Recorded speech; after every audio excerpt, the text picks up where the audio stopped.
Hi friends, welcome to Sindhuja Vaishu kitchen.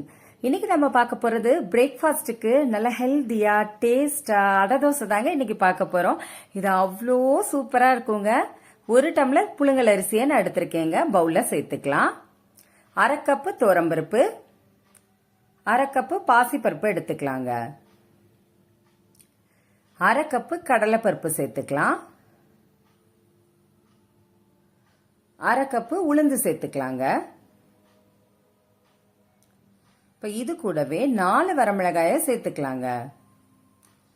1/2 spoon மிளகு, 1/2 spoon சீரகம் சேர்த்துக்கலாம்.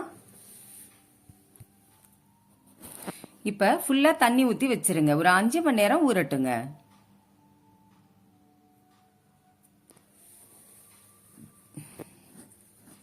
இப்போ மூடி போட்டு வச்சிடலாம்.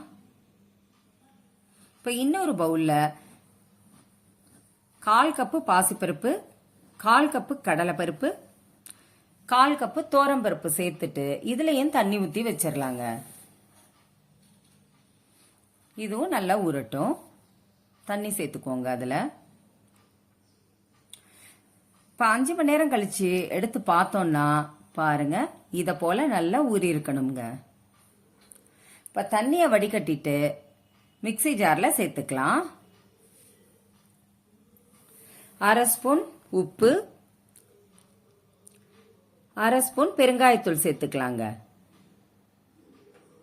பெருங்காயத்தூள் சேர்த்துட்டு நல்லா நைஸா அரைச்சிட்டு வந்துருங்க. இப்போ இதே போல எல்லாமே அரைச்சிட்டு உங்களுக்கு காமிக்கிறேன். பாருங்க, எல்லாமே அரைச்சாச்சுங்க. இப்போ இதில் 1/2 ஸ்பூன் மஞ்சத்தூள் சேர்த்துட்டு நல்லா கலந்து கொடுங்க. இப்போ கலந்து விட்ட பிறகு நம்ம ஏற்கனவே பருப்பெல்லாம் ஒரு பவுலில் ஊற போட்டு வச்சுருந்தோம் இல்லையா, அதெல்லாம் தண்ணியை வடிகட்டிட்டு மிக்ஸி ஜாரில் சேர்த்து 1/2 ஸ்பூன் சோம்பு, 2 வரமிளகாய் சேர்த்துக்கலாங்க. இப்போ கொரகொரப்பாக அரைச்சி வச்சுக்கோங்க. பாருங்க, அதை அப்படியே மாவில் சேர்த்துக்கலாங்க. இதை போல் கொரகொரப்பாக அரைச்சி மாவில் சேர்த்தோன்னா நம்ம அடை தோசை விடும்போது அவ்வளோ சூப்பராக இருக்குங்க. பாருங்க, இந்த அடை தோசையை சாப்பிடும்போது இந்த பருப்பெல்லாம் கடிப்படும்ல, அவ்வளோ டேஸ்டா இருக்குங்க. இதுல 2 பெரிய வெங்காயத்தை கட் பண்ணி சேர்த்துக்கிறேங்க. அதுவும் நல்லா கலந்து கொடுங்க. இப்போ ஒரு கைப்பிடி கொத்தமல்லி இலைகளை சேர்த்துக்கலாங்க. அதுவும் ஒரு தடவை கலந்து கொடுங்க. இப்போ நல்லா கலந்து விட்டுட்டு மாவோட பதம் இந்த அளவுகளில் இருக்கணுங்க. இப்போ பேனை வச்சுக்கோங்க. பேன் நல்லா ஹீட் ஆன உடனே மாவு அதில் சேர்த்துட்டு இதை போல பரப்பி விடுங்க. சுத்தியிலும் எண்ணெய் சேர்த்துக்கலாங்க. இப்போ ஒரு பக்கம் வெந்துருச்சுன்னா இன்னொரு பக்கம் வேகிறதுக்கு திருப்பி விடுங்க. அவ்வளோதாங்க, அவ்வளோ சூப்பரா அடை தோசை ரெடி ஆயிடுச்சுங்க. நீங்களும் இதை போல ட்ரை பண்ணி பாருங்க. உங்களுக்கு இந்த வீடியோ பிடிச்சிருந்தா சப்ஸ்கிரைப் பண்ணுங்க, பக்கத்தில் உள்ள பெல் பட்டனை கிளிக் பண்ணுங்க. Okay, thank you.